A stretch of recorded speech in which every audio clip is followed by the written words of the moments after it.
Hey, good morning. Good morning. Thanks for joining me today for today's webinar. We're going to go ahead and jump in here.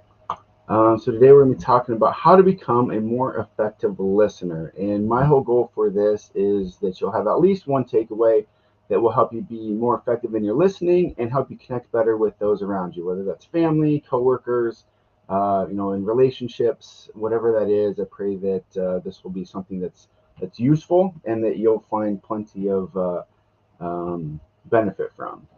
So let's go ahead and jump in. Are you a good listener? If you ask most people if they're good listeners, they'll say, of course. But in reality, very few of us are actually good at listening effectively. In our time together today, we'll address what makes for a good listener and how you can form habits to help you better connect with those you talk to, or talk with, I suppose I should say. The odds are not in your favor. In a study of over 8,000 employees from various job backgrounds, found that almost all participants in the study believed that they communicated as effectively or more effectively than their coworkers. But there's no way that everybody could be above average. In reality, the average person listens at only about 25% efficiency. 25%. It's not very good. So, what's causing this misconception? While most people agree that listening is a very important skill, a majority don't feel a strong need to improve that skill. This is probably because effective listening isn't something we really talk about, which is strange because we're social creatures and we thrive on communication, and listening is arguably the most important aspect of effective communication.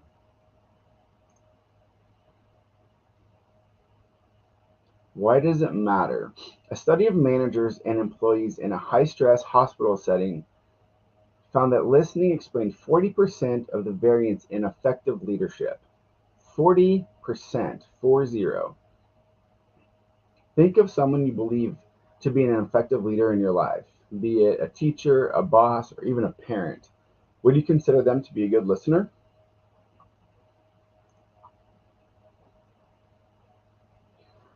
As a leader, working on your listening skills will help foster bonds and trust between yourself and those you lead. Being a good listener will also help demonstrate the concern you have for their well being, which will make them more committed to you and the work that they do. And remember, leadership isn't about your position or your title, leadership is just how you influence people. So you can help other people get more out of their work and you more out of your work if your influence is strengthened.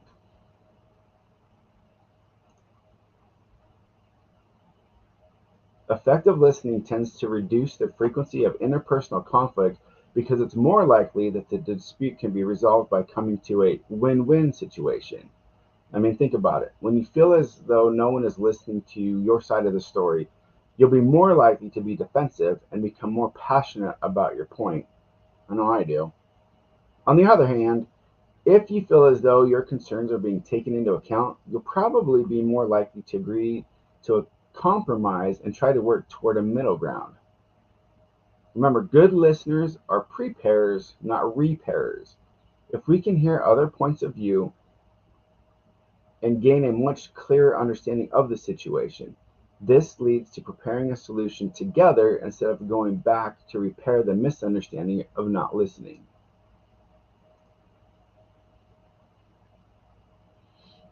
So, what is this effective listening we keep referring to? At this point, I'm sure you're ready to finally get to the bottom of what it is and how to get in the habit of practicing it. First, in one sentence, describe what you think effective listening is in the comments below. How would you describe effective listening specifically for your role in your job?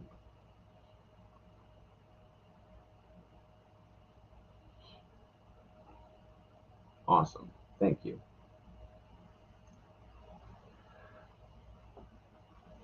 Effective listening is actively absorbing information while showing the speaker that you're listening and engaged, then providing feedback that shows them that they've been heard.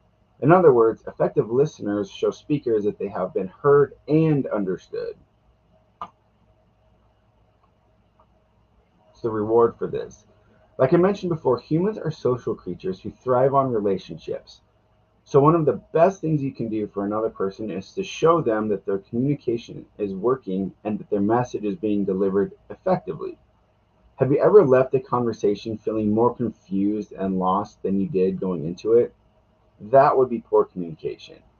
Now, think of a time that you've sat down with someone and discussed your thoughts in a way that almost left you with a sense of relief when you walked away. That probably happened because of effective communication.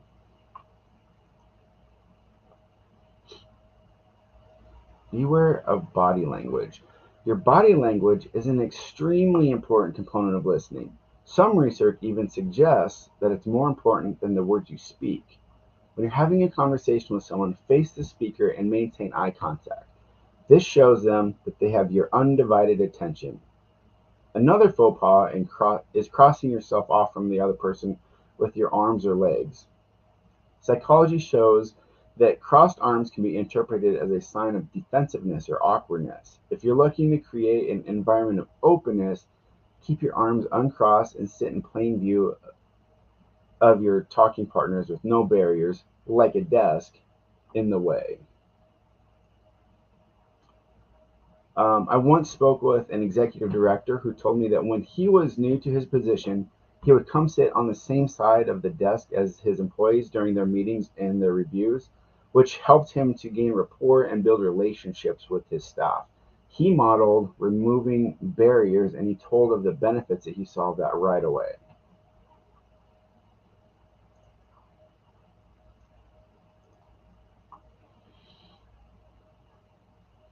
Put down that phone. Talking to someone while they're looking around the room, checking their watch, studying a computer screen, gazing out the window, or feeling or looking at their phone makes you feel as though you're not being heard. While you might be thinking that your multitasking skills are good enough to hold a conversation while simultaneously doing something else, there's no doubt that making a habit of this will create some tension between you and your conversing partners.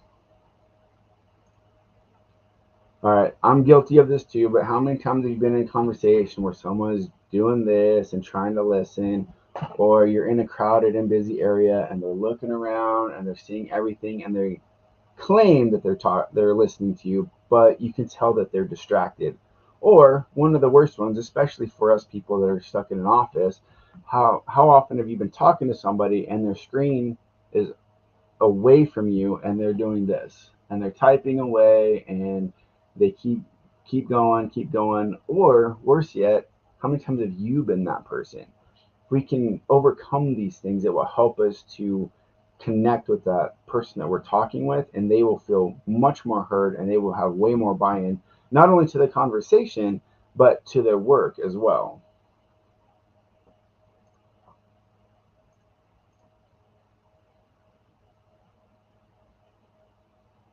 I should clarify this, that although eye contact is important, there is such a thing as too much eye contact.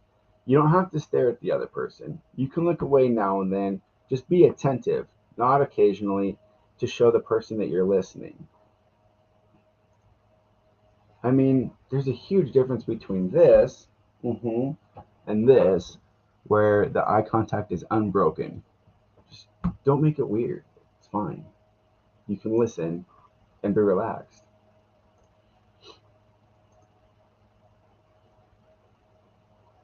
Effective listening means listening without judging the other person or mentally criticizing the things they tell you. Remember, you're not listening to respond, you're listening to learn something new. So don't jump to conclusions about the things they say. Instead, ask questions. Also, don't be a sentence grabber. Sometimes when we're talking and taking in information, we have our own train of thought running through our mind, which makes it easy to try to jump in and finish other people's thoughts or sentences. Don't be that person.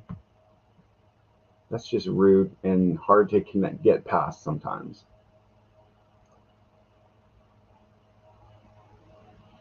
When someone is talking to you, try and paint a mental picture of what they're saying. This can help you focus while also connecting more to the words they speak. When you're listening for long stretches of a story, concentrate on and remember key words and phrases. Your brain will do the rest of the work. If your thoughts start to wander, refocus with a question, or try to restate what they said. It's okay to stop them and say something like, "Wait, I'm sorry, I just want to clarify that I'm following. You said," and repeat what they said, correct?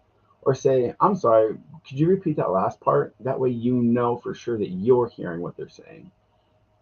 Usually the person won't mind your interruption as long as your recap isn't entirely off base. When you're listening to someone talk about a problem, try to refrain from suggesting solutions. This is difficult for many people to do, myself included. Personality types play into this area. Some personalities focus on connecting, so they are naturally strong connectors and they listen better. Some, like myself, admittedly, can get too focused on accomplishing tasks, which makes us jump to conclusions and ultimately offer unsolicited suggestions. We all want to help, and when the answer seems clear to you, you want to share it, but most of the time, people just want to share their thoughts. If you're bursting with a fantastic idea, ask your conversation partner, "Would you like to hear my thoughts?" If they say yes, you have a green light. If they tell you they are simply processing, just keep listening.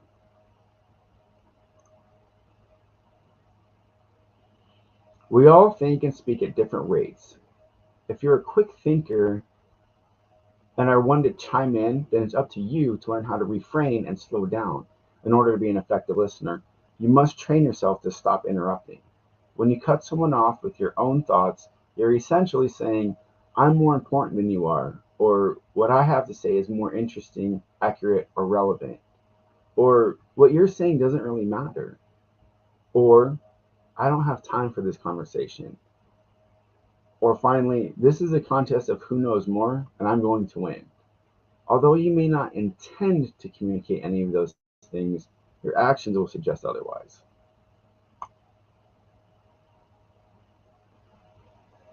The best journalists, interviewers, and researchers learn the importance of probing early on.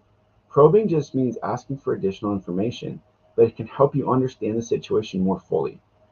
Effective probing comes from a non judgmental place and follows the flow of what's been previously said. Additionally, probing really shows the person you're speaking with that you're paying attention to detail and are fully invested in what they're saying.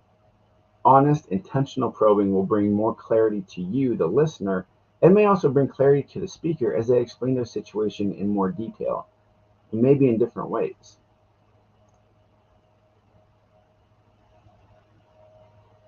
Being an effective listener involves learning to respond in ways that won't sound off putting to the person who's speaking.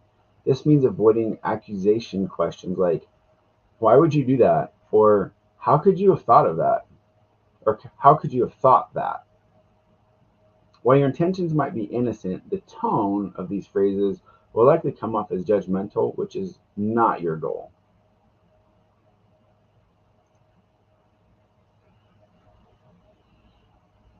Don't be a topper. Now, again, we're all guilty of jumping in and sharing our own stories about a topic as they're being discussed, but that's a habit we should break.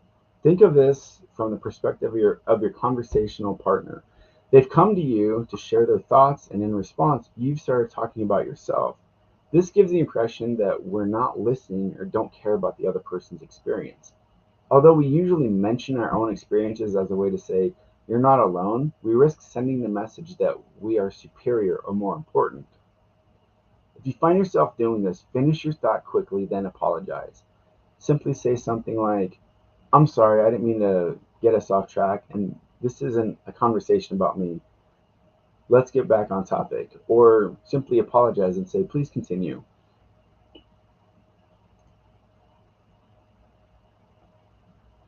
Now, I want to reiterate that you have got to be mindful about giving unsolicited advice.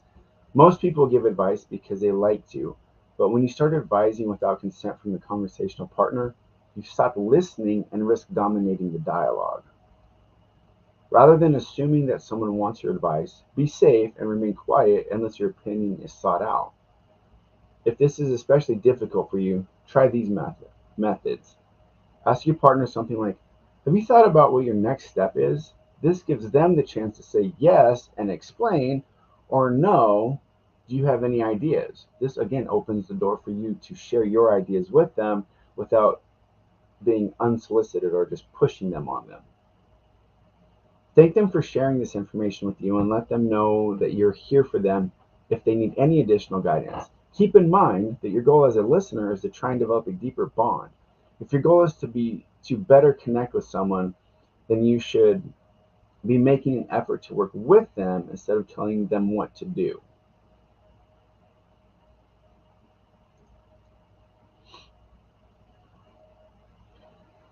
So as we wrap up, remember, as an active listener, your ultimate goal is to get as much information as possible in a time-efficient manner and leave the conversation on better terms.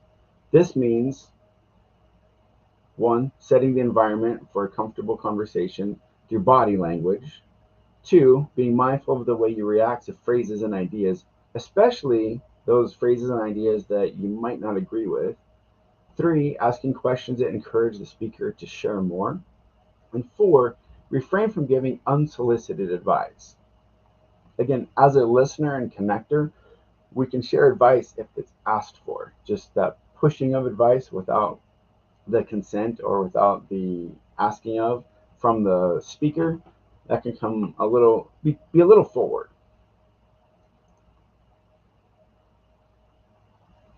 So this webinar was put together using 4 different sources. Anyone who signed up for this course, I'll get you an email out with those resources. If you would like to read them, the studies and the articles, please just send me a message and I'll get those out to you as much or as soon as I can. I just want to say thank you again for taking some time out of your day to spend with me this morning. I hope that you learned some valuable information about how to be a more effective listener and a stronger connector. Um, I'm here for anyone here that wants to go farther and learn how to be more effective in connecting and building their influence. So if you have any questions, please just post them below in the comments, or you can email me at Elijah@coachelijah.com, or you can just send me a message right here on my Rising Tide Facebook page. So, with that being said, go out, be a good listener, put these principles into practice, and if you would, before we go ahead and put in the comments what your number one takeaway was from this particular webinar as far as what you can apply that you haven't been applying to become a stronger listener. Thank you again for joining me today, and have a great day.